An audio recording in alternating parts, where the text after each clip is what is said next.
تو لہٰذا اس میں بہت زیادہ ضروری یہی ہے کہ کچھ لمیٹیشن سیٹ کی جائیں کہ یار 2 سال میں اتنے پرسنٹ، فار ایگزامپل ہم نے جب اپروول دینا ہے کسی سوسائٹی کو تو آیا اس پہ بھی تو ایک پالیسی بن سکتی ہے کہ اگر اس پروجیکٹ کو اپروول دیا جائے تو 1 یا 2 سال کے اندر اس میں اتنی ڈیولپمنٹ ہونی چاہیے. بالکل یہ چیک اینڈ بیلنس گورنمنٹ کا لازمی ہونا چاہیے جو کہ نہیں ہوتا. بٹی صاحب وقت ہمارے پاس بڑا کم ہے, میں آپ سے یہ جاننا چاہ رہا ہوں پراپرٹی ویلیویشن کی بات ہو رہی ہے, آپ کو لگتا ہے جو ایک تو مجھے بتائیے جھگڑا کیا رہتا ہے پراپرٹی ویلیویشن میں؟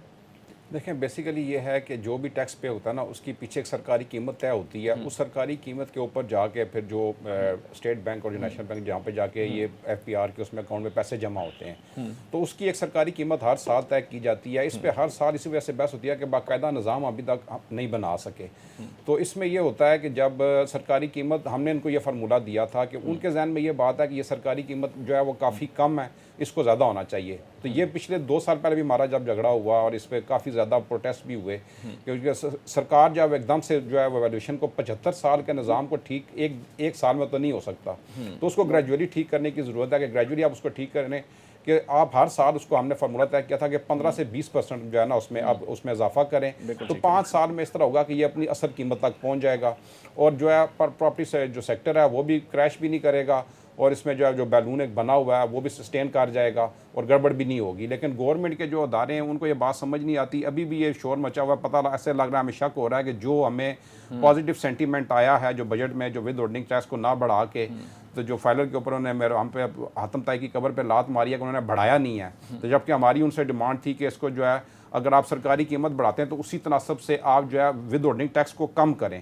تو اب انہوں نے ود ہولڈنگ ٹیکس کو اگر کم نہیں کیا تو اب وہ اس کی جو کسر ہے وہ یہاں سے پوری کرنا چاہ رہے ہیں کہ ویلیویشن ٹیبل میں یکدم اضافے کی بات کر رہے ہیں. اگر انہوں نے ویلیویشن ٹیبل میں یکدم اضافہ کیا تو اس کے وہ جو جتنا بھی گورنمنٹ سوچ رہی ہے نا کہ یہاں سے ہم ریونیو اکٹھا کر سکیں گے اور جو وہ ریلیف کی بات کر رہے ہیں کہ جی ہم نے کنسٹرکشن کو جو ہے وہ ہم نے اس کو سینٹیمنٹ جو پازیٹیو دینے کی کوشش کر رہے ہیں وہ ایک دم نیگیٹیوٹی میں چلا جائے گا. نیگیٹیوٹی میں چلے جائیں گے. بٹی صاحب بحث تو بڑی لمبی ہے لیکن معذرت کے ساتھ وقت کی قلت ہے. ناظرین آج کے پروگرام میں ہم نے ہے کہ ایک جو بجٹ آیا ہے اس میں جو اوورسیز پاکستانیوں کو تو ریلیف ملا لیکن ساتھ کنسٹرکشن کا شعبہ جو ہے وہ کچھ نظر انداز کیا گیا جس پر بہت سارے کنسٹرکشن سے وابستہ لوگ ہیں, ان کے تحفظات ہیں. حکومت کو اس کی جانب بھی دیکھنے کی ضرورت ہے. آئندہ ہفتے کسی نئے موضوع کے ساتھ دوبارہ حاضر خدمت ہوں گے. اجازت دیجیے, اللہ حافظ.